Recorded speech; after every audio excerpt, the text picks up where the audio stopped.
안녕하세요. 조청현입니다. 12월 13일 월요일 사건으로 보는 세계사 시작하도록 하겠습니다. 오늘은요, 전쟁과 발명품에 대해서 살펴보는 시간을 마련해 봤습니다. 이 전쟁이 벌어지게 되면 이제 적을 보다 더 효과적으로 물리치기 위한 여러 발명품들이 나오게 됩니다. 그러한 발명품들은 전쟁이 끝난 뒤에 민수화 과정을 통해서 일반 대중에게 보급되게 되죠. 바로 그 부분을 살펴보도록 하겠습니다. 오늘 강의는요, 일상에 파고든 전시 발명품들을 중심으로 해서 이 전시 발명품들이 일상생활, 전후 일상생활에 미친 영향을 살펴보고요.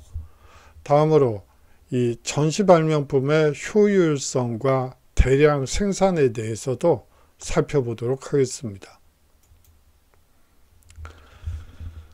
결과적으로 세계대전이 인류에게 미친 영향이 무엇인지, 그리고 아울러서 전시 발명품에 대한 이해를 도모하는 시간을 갖도록 하죠. 먼저 제1차 세계대전의 이 꽃이라고 할 수 있는 트렌치 코트, 버버리 코트라고도 여러분들이 많이 아실 것 같은데요. 이 트렌치 코트에 대해서 살펴보도록 하겠습니다. 이 트렌치라는 말은 참호죠.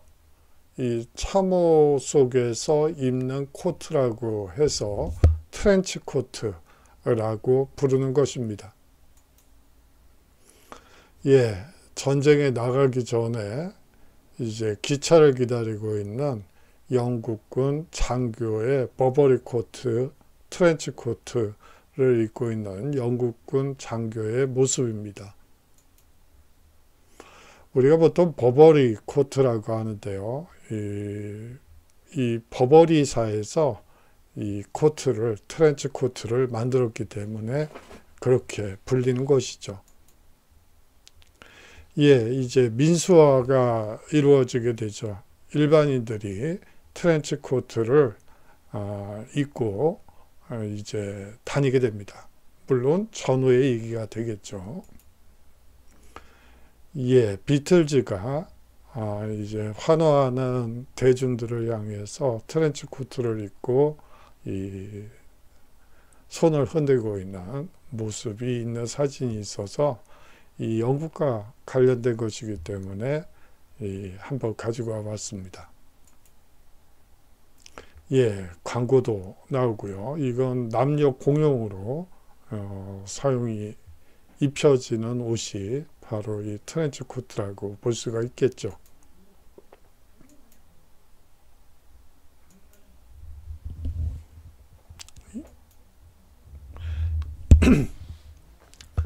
이 패션의 아이콘이 된 트렌치 코트부터 살펴보도록 하겠습니다. 단추 없이 벨트로 코트를 여미는 것이 특징이죠. 이 개버딘 소재를 사용하고 있고요. 모, 면 등 다양한 섬유를 방수 처리하고 능직으로 짠 것이 이 트렌치 코트 혹은 버버리 코트라고 보시면 되겠습니다. 이 개버딘을 개발한 영국의 버버리의 이름을 따서 이 바바리 코트라고도 불리기도 합니다. 제1차 세계대전 중 기능성 때문에 영국 장교들 사이에서 선풍적인 인기를 얻었죠. 내구성이 강하고 추위와 비바람을 막아주었으므로 제1차 세계대전 중 참호 속에서 추위에 떨던 사병들에게도 보급되기 시작합니다. 기능성은 세 가지 점에서 아주 탁월했습니다. 첫 번째로는요, 이 사병들이 입는 두꺼우면서도 무거운 모직 전투복 대신 얇으면서도 가볍다는 점이 이 우수성을 이 사병들이 이 버버리 코트, 트렌치 코트를 선호한 이유고요. 두 번째 이유는 참호전에서 방수와 방한 효과가 뛰어나다는 점입니다. 이 참호라는 것이 쉽게 얘기하면 이 땅을 파서 도랑을 만들고 그 속에 움츠려서 적을 이제 향해서 총을 쏘는 그런 자세를 항상 유지해야 돼요. 그런데 이 땅을 파다 보면 물이 나오게 마련이죠. 한겨울에 이 물까지 만나게 되면 그야말로 이 동상에 걸리기 딱 좋은 이 토양이 됩니다. 그래서요, 이 방수와 방한 효과가 뛰어난 트렌치 코트가 더 큰 인기를 얻은 이유 중에 하나인 것이죠. 세 번째 이유는요, 장갑과 호루라기 등의 군용 장비를 거는 견장과 수류탄 휴대에 쓰이는 디링, 그리고 총을 메었을 때 마찰이 많은 부분을 보호하기 위해 어깨에서 가슴까지 건 패치, 아울러서 먼지와 이물질이 들어갈 수 없도록 손목 부위를 조이는 벨트 디자인이 특징이었기 때문에 군인들에게 더 유용한 것으로 인식될 수밖에 없었습니다. 군대에 가신 분들은 아시겠지만 뭘 붙일 게 많죠. 그런 붙이는 용도, 그리고 손목 부위를 조이는 벨트가 있어서 이 바람이 몸 안으로 들어가는 것을 막아주고요. 이 여러 가지 이 장점이 있었기 때문에, 이 기능성 면에서 장점이 있었기 때문에 군인들에게 아주 유용하게 쓰인 옷이라고 볼 수가 있습니다. 외투라고 보시면 되겠죠. 제1차 세계대전이 발발한 지 얼마 후에 이 버버리와 아코스툼과 같은 이 의류업체들은 영국 대중에게 트렌치 코트를 광고하게 됩니다. 사실상 이제 전쟁이 끝난 후에 사실상 트렌치 코트를 계속 양산하고 있는데 이 수요층이 없어진 것이죠. 군인이라는 수요층이 없어지게 되면서 이 버버리나 이 아코스트쿰 이 회사에서 만든 이 트렌치 코트가 그야말로 재고로 쌓이게 되면서 그 재고를 이제 해소하는 방법으로서 이 민수화를 결정하게 되고, 민간의 광고를 통해서 이 대중에게 알리는 작업을 했고, 사실상 큰 성공을 거두게 됩니다. 다음은 이 혈액은행에 대해서 살펴보도록 하겠습니다. 최초의 헌혈 모습, 수혈 모습이고요. 처칠이 등장하는 헌혈을 권장하는 이 광고 포스터가 있어서 한번 가지고 와봤고요. 이것은 혈장 수혈입니다. 이 혈장 수혈은 제2차 세계대전 때 개발된 것으로서요, 사실상 혈액행위 어떻게 되느냐에 상관없이 이 A형 혈장이든 B형 혈장이든 이 혈장 수혈을 하게 되면 AB형, O형 구분 없이 모든 혈액형에 모두 사용할 수 있기 때문에 이 혈장 수혈은 많은 피를 흘린 어떻게 보면 전쟁터에서 전사할 수밖에 없는 군인들을 살려냈던 아주 중요한 발명품 중에 하나입니다.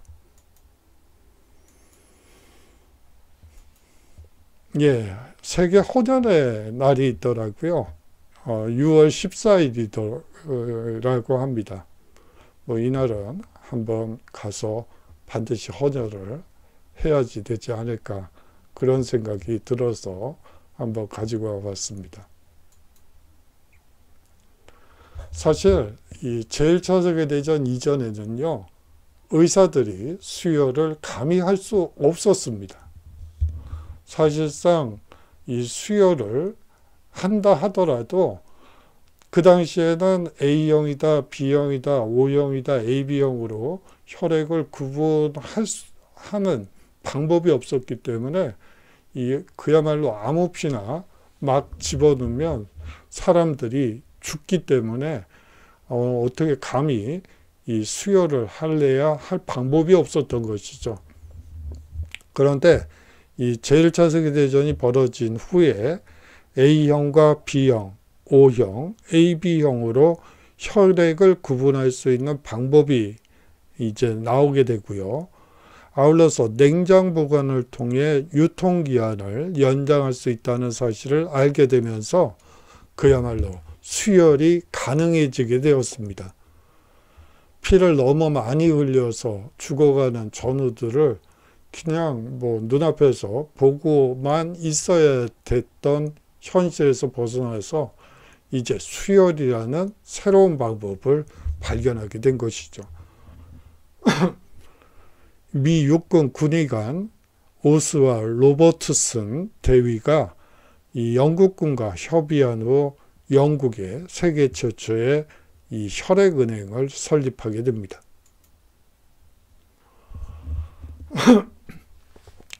1917년 서부전선에서는 이런 이 전신문들이 많이 오고 갔다고 합니다.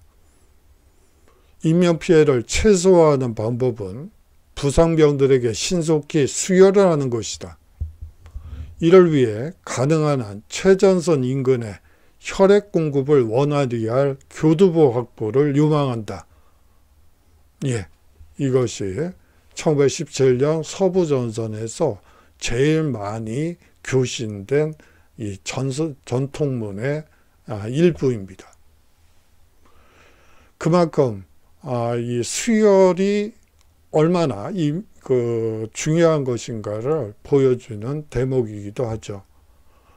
부상병들이 이 피를 흘리는데 이 수혈을 하지 않으면 죽죠.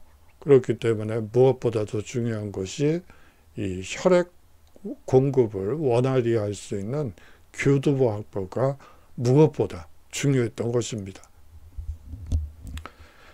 이 1910년대 이 제1차 세계대전은 정말 처참한 전쟁이었죠. 예를 들자면요, 쏨 전투가 있습니다. 이 불란서에 쏨이라는 도가 있거든요. 그 도에서 일어난 전쟁이었는데, 이 쏨 전투에서 이 처음으로 영국군이 참전을 하게 되는데, 그 참전한 첫날 자그마치 6만 명이 그날로 전사를 합니다. 어떻게 전쟁을 했길래 6만 명이 하루아침에 죽었을까요? 그만큼 치열한 참호전이 전개된 것이죠. 참호전이라는 거요, 정말 참혹한 거라고 보시면 됩니다.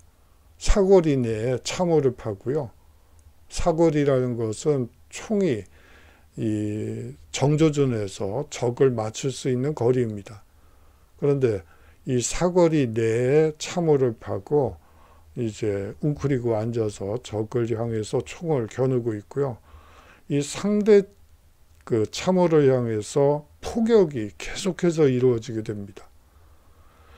포격으로 인한 그 굉음, 그리고 바로 옆에 있던 전우들이 죽어나가는 그런 모습.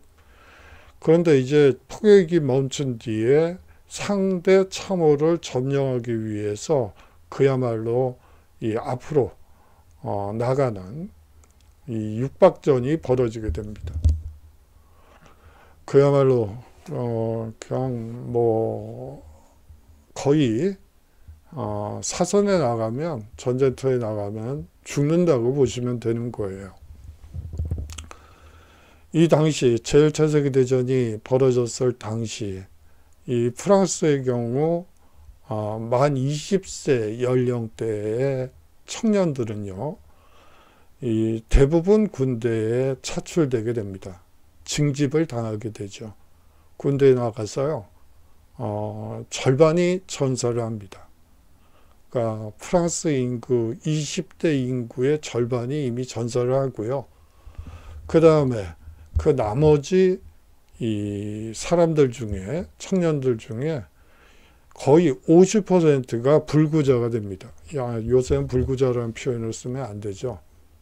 장애인이 된다고 보시면 됩니다.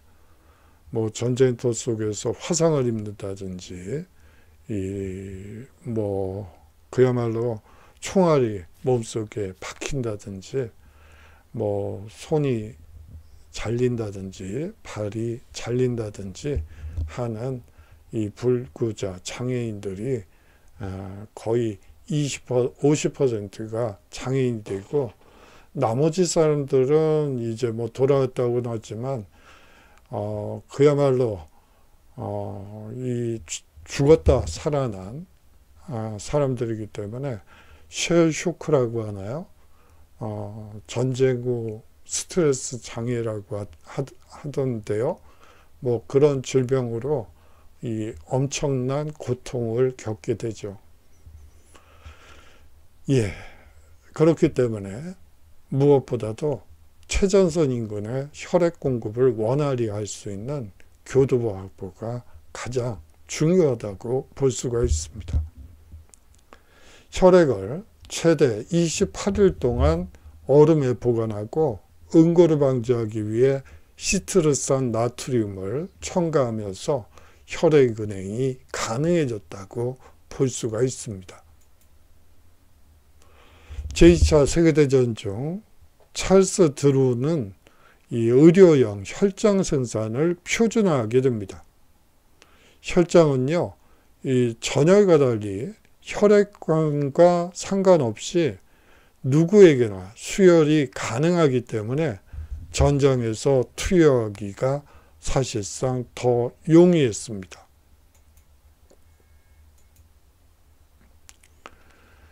예, 다음은 크리넥스에 대해서 살펴보도록 하죠. 예, 초기 크리넥스의 모습입니다. 예, 감기에 걸렸을 때 이 손수건을 사용하는 대신 이 크리넥스를 사용하라는 이 광고고요. 이거는 이제 화장을 지울 때 이 크리넥스를 이용하라는 광고가 있어서 한번 가지고 와봤습니다. 1914년 유럽 여행 중 킴벌리 크라크 경영진은 면보다 흡수성이 5배나 더 좋으면서도 원가는 절반인 목재 가공 펄프를 발견하게 됩니다. 셀루 코트는 이 소량의 솜과 나무의 펄프 소유를 이용하여 만든 것으로 솜과 마찬가지로 뛰어난 흡수성을 지니고 있죠. 1차 세계대전 중 면화 공급이 원활하지 못해서 외과용 드레싱을 공급할 수 없게 된 킴벌리는 이 목재 가공 펄프로 만든 외과용 드레싱의 상표를 셀루 코튼으로 등록하고 미군에 납품하게 됩니다. 예, 이 솜의 사용이 아주 많죠. 이 전쟁터에서 이 피를 흘리는 이 군인들에게 지혈 목적으로 그리고 소독 목적으로 이 솜이 아주 많이 사용되게 되는데요. 그런데 이 면화 공급이 원활하지 못해서 사실상 이 솜의 공급이 어려워지게 된 것이죠. 그것을 그 기회를 이용해서 킴벌리는 이 셀루 코튼을 이 미군에 납품하게 된 것이라고 보시면 됩니다. 킴벌리는 셀루 코튼의 용도를 넓히기 위해 방독면 필터로 사용할 수 있는 얇고 평평한 셀루 코튼을 실험하게 됩니다. 예, 제2차 세계대전 중에는 이 방독면이 일상적으로 쓰입니다. 이 참호전에서 이 문제는요, 이 적군이 사실상 이 독가스를 상대 참호를 향해서 이 독가스전을 전개하게 되죠. 그렇기 때문에 이 방독면은 필수적으로 갖추어야 됐고, 항상 이 착용 혹은 부착을 해서 가지고 다녀야 할 필수품이기도 합니다. 제가 본 사진 중에 이 방독면을 쓰고 있던 이 군견 생각이 나네요. 이 제1차 세계대전 당시에는 사실상 이 독가스가 이 전이 전개되는 경우에 이 군인들만 죽는 것이 아니고 군견들도 죽게 되죠. 그렇기 때문에 군견의 보호를 위해서 이 방독면, 군견용 반독면도 이 씌웠던 것으로 보이고 그 사진이 있더라고요. 오늘 가져갔으면 좋을 뻔했는데 제가 실수로 못 넣었네요. 뭐 그 정도로 이 가스전이 일상화되는 시점이기도 합니다. 1924년 클리넥스라는 브랜드로 얼굴 화장을 고치는 일회용 천으로 출시한 것이 바로 이 클리넥스입니다. 하지만 소비자들의 반응은 아주 냉담했었죠. 화장을 지우기 위해 값비싼 대가를 치르지 않겠다는 일반적인 인식이 지배적이었습니다. 모두들 천으로 만든 손수건에 만족했던 것이죠. 예, 화장을 지우는데 뭐 클리넥스가 뭐 필요하겠어. 차라리 그냥 전통적으로 쓰던 이 손수건이 낫지 하는 이 관습을 넘어서기가 어려웠던 것이죠. 위기를 극복하기 위해 킴벌리는 갖가지 아이디어를 짜내게 됩니다.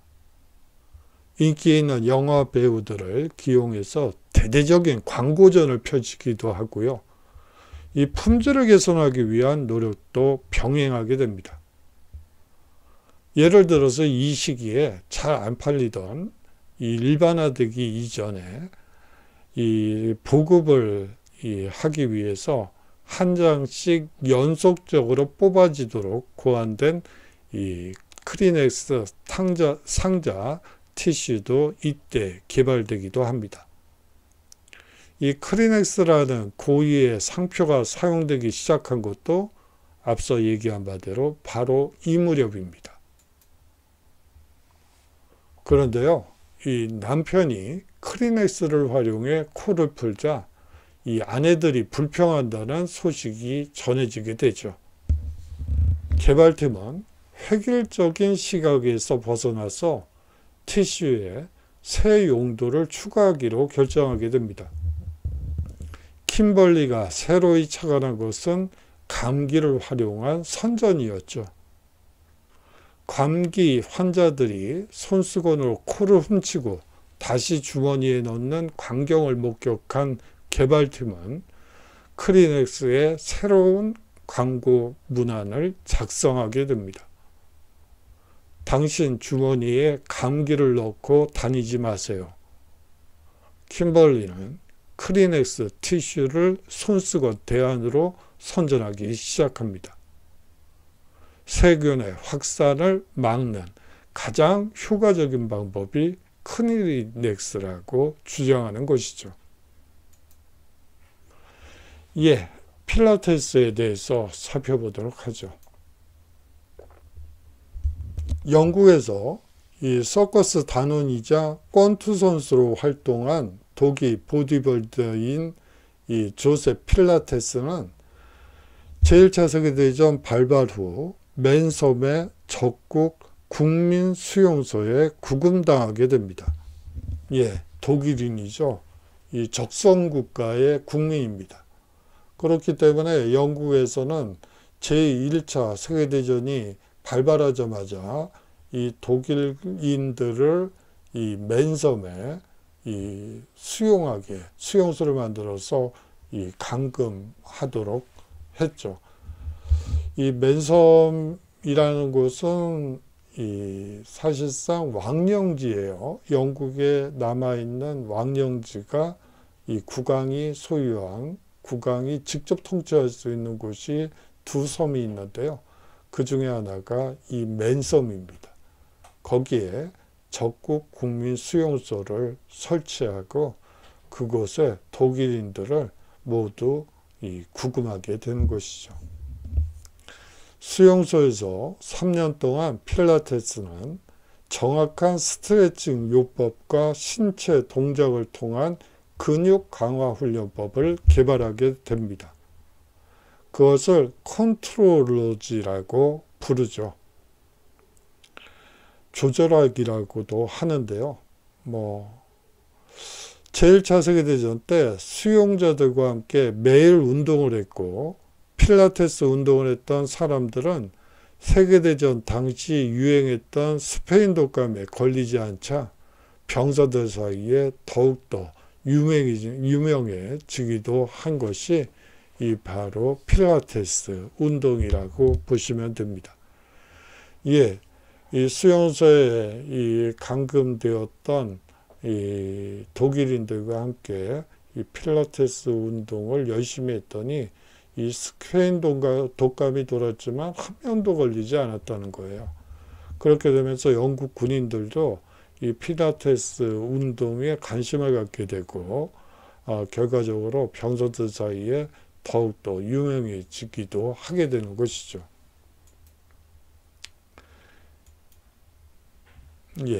필라테스의 모습인데요. 당시 다리를 다친 병사들이 침대 밖으로 나가기 어려워지자 당연히 불편하니까 침대 밖으로 나갈 수는 없겠죠. 침대를 개조해서 기구를 만들어냅니다. 운동기구를 만들어내죠. 몸에 무리가 가지 않는 선에서 재활과 근력을 키우는데 도움을 주게 되는 것이죠. 이때 만들어진 필라테스 기구가 바로 캐딜락입니다. 캐딜락은 이 병상에 누워있는 환자들이 좁은 공간에서 근력과 유연성 강화 훈련을 하고요. 이 재활의 운동을 할 수 있도록 고안해낸 운동기구라고 볼 수가 있습니다. 특정 부위만을 위한 운동도 가능해서 운동을 해야 하는 부위의 근력 형성을 돕기도 하죠. 1925년 조셉 필라테스는 수용소에서 풀려나서 미국으로 가게 되고 그의 아내 클라라와 함께 필라테스 운동법과 보급에 힘쓰면서 이 조절학이라고 이름 붙인 운동법을 가르치기 시작합니다. 아울러서 다양한 필라테스 기구도 만들게 되죠. 몸은 마음에 의해 좌우된다고 항상 말한 것이 이 필라테스입니다. 마음의 힘이 건강의 요체임을 믿었기 때문이죠.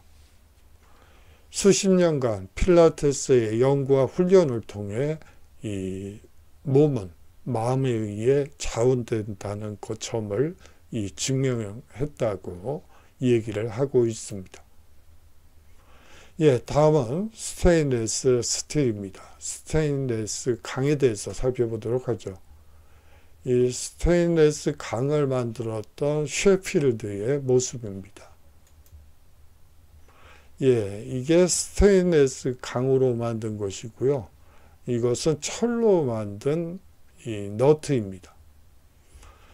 스테인레스로 만든 것은 부식이 되지 않는데 이 철로 만든 것은 금세라도 떨어져 나갈 것 같다는 느낌이 들 정도로 이 부식이 심하죠. 제1차 세계대전 중 영국군은 이 열과 발사의 마찰로 인한 이 총의 변형을 없애기 위해 더 단단한 철보다 더 단단한 합금을 찾게 됩니다. 영국의 야금학자 해리 브릴리는 샘물에 크롬을 첨가하면 녹슬지 않는 강철이 생성된다는 사실을 발견하게 되죠. 이 스테인리스 스틸은 이 총에 사용되지는 못합니다. 오히려 제1차 세계대전 중에 항공기 엔진, 의료기기를 제조하는 데 사용되게 되죠. 예, 원래 이 스테인리스 강은 사실상 이 휘지 않는 이 마찰 그리고 발사열에도 이 변형이 일어나지 않는 이 합금을 찾기 위한 노력의 결실로 만들어졌지만 사실상 총에는 사용되지 않고 오히려 항공기 엔진이나 의료기기를 제조하는 데 사용되었다고 보시면 됩니다. 다음으로 지퍼를 보도록 하죠. 예, 다양한 지퍼들이 있는데요. 이 초창기 지퍼를 상용화하는데 특허를 출원하는데 사용됐던 실용 도안입니다. 1923년 굿 리치 컴퍼니가 지퍼라는 이름을 처음 사용하게 됩니다. 제1차 세계대전 중 훅 리스 스패너사의 기대온 썬드백이 발명이 되죠. 지퍼는 군복이나 이 선원 복장에 호주머니가 없는 경우가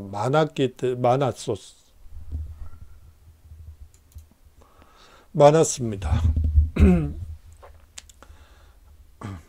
지퍼는 군인과 선원이 착용하는 돈주머니 벨트에 활용되었죠.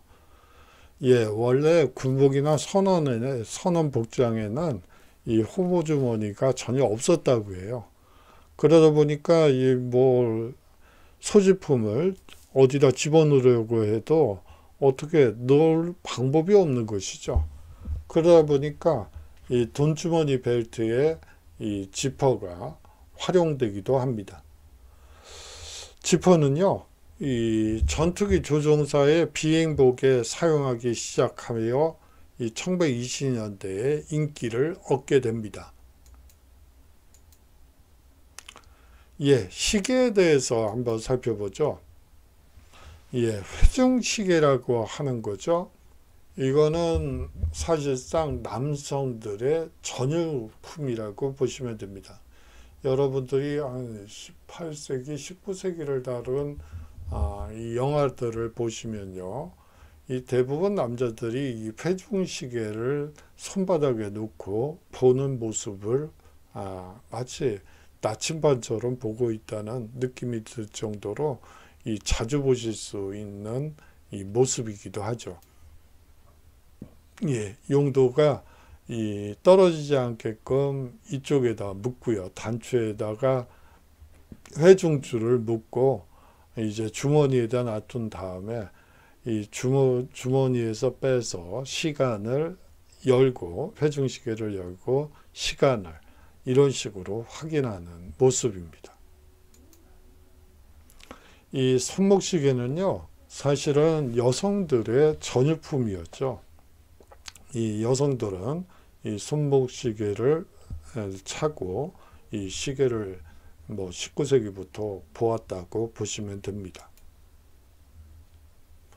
그리고요, 이 손목시계는 1차 세계대전 때 이 군인들에게 나눠준 이 필수품이기도 합니다. 이 손목시계가 중요했던 것은 이 방위를 측정할 때 나침반의 기능도 같이 했기 때문에 중요하다고 볼 수가 있습니다.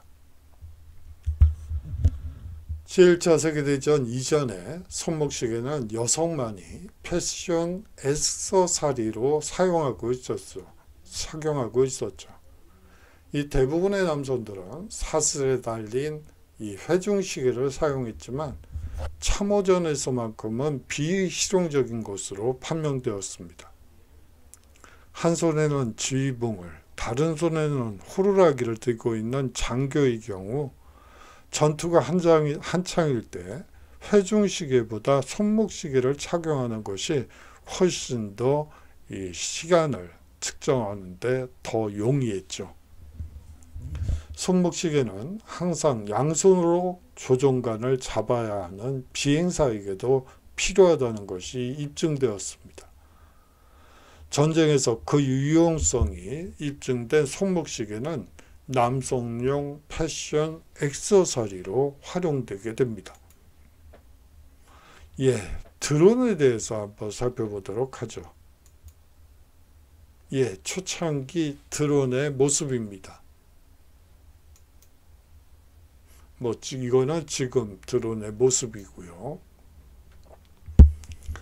라이트 형제가 하늘로 비상한 지 15년이 채 되지 않아 이 무인 항공기에 대한 미군의 첫 번째 실험에 이 라이트 형제도 참여하게 되죠. 1918년 미국 GM사의 연구 책임자인 찰스 캐터링이 드론 생산과 실험을 감독하게 됩니다. 75마일 거리의 목표물을 정확히 타격할 수 있는 무인 공중 폭탄 투하 무인 항공기 개발에 성공한 것이죠. 초기 드론은 이 나무로 만든 동체와 날개로 구성되었습니다. 폭탄을 싣고 입력된 항로를 따라 자동 비행한 뒤 목표 지역에 도달하면 엔진이 꺼지고 날개가 떨어져 나가면서 목표물에 떨어지는 방식의 무인기였죠. 실험에 성공했으나 양산체제로 들어가기 직전에 제1차 세계대전이 종전되게 됩니다. 인플루엔자 백신에 대해서 살펴보도록 하겠습니다. 스페인 독감이 발발했을 때 그 야전병원의 모습입니다. 이 환자들이 대부분 이 스페인 독감으로 인해서 이 전쟁터에서 이 야전병으로 실려온 병사들이라고 보시면 됩니다. 스페인 독감이 얼마나 지독했는지 이 전쟁터에서 죽은 병사들도 많았지만 이 스페인 독감으로 인한 사망자 수도 상당히 많았어요. 이 스페인 독감으로 죽은 전우들을 묻는 이 장례식 사진입니다. 인플루엔자를 예방하기 위해서 사실상 현재와 똑같은 방식으로 이 마스크를 끼고 있는 모습입니다. 스페인 독감이 발발했을 때 미국에서 이 마스크를 쓰지 않은 이 사람이 이 전차에 올라타라고 하니까 이 차장이 와서 마스크를 쓰지 않은 사람은 타지 못합니다 하고 돌려보내는 사진이 있어서 한번 가지고 와봤습니다. 1918년부터 1919년의 인플루엔자 대유행은 제1차 세계대전에 큰 영향을 미치게 됩니다. 미군이 최초의 독감 백신을 개발하도록 동기를 부여한 셈이죠. 독감 백신을 개발하기 위한 동기부여를 하게 된 가장 큰 이유는 사실상 전쟁터에 나간 군인들이 이 스페인 독감으로 인해서 죽어나간 이 사망자 수와 이 전쟁터에서 이 전사한 사망자 수가 거의 비슷하게 나왔기 때문에 이거 안 되겠다. 이 독감 백신은 반드시 만들어내서 이 독감 바이러스로 인해서 이 사망하는 이 숫자를 줄여야 되겠다라는 이 동기를 부여한 것이라고 보시면 됩니다. 1930년대부터 이 독감 바이러스를 분리하기 시작했고요. 1940년대에는 미 육군이 독감 바이러스에 대한 백신 개발을 후원하게 됩니다. 미국 FDA는 1945년에 군사용으로, 1946년에 민간용으로 최초의 독감 백신을 승인하게 되죠. 독감 백신 프로젝트의 수석 연구원 중 한 명이었던 요나스 솔크는 이 소아마비 백신도 개발하게 됩니다. 페니실린이 널리 사용되기 전에는 작은 상처와 긁힌 자국이라도 이 치명적인 감염으로 이어질 수 있었죠. 예, 이 페니실린 얘기가 뒤에 있는데 제가 편집 과정에서 잘못 들어간 것 같네요. 예, 다음으로 페니실린에 대해서 살펴보도록 하겠습니다. 예, 군인의 생명을 보호하는 것이 바로 페니실린의 역할이다 라고 라는 표입니다. 이 사병을 위한 페니실린 제조는 잠시만요. 예, 이 페니실린이 널리 사용되기 전에는 이 작은 상처와 긁힌 자국이라도 치명적인 감염으로 이어질 수 있었습니다. 예, 어렸을 때 보면 70년대가 되겠네요. 그때 보면 작은 상처 하나에도 이 곰고 그래서 이 상당히 치명적인 이 감염으로 이어지는 친구들을 본 적이 있는데요. 사실상 이 페니실린이 개발되게 되면서 그러한 작은 상처나 긁힌 자국만으로 이 감염이 일어나고 죽게 되는 일은 이제는 없어졌죠. 1928년 스코틀랜드의 과학자인 알렉산더 플레밍은 이 페니실린을 발견하게 됩니다. 제2차 세계대전이 되어서야 의료용 페니실린의 대량 생산이 시작되었죠.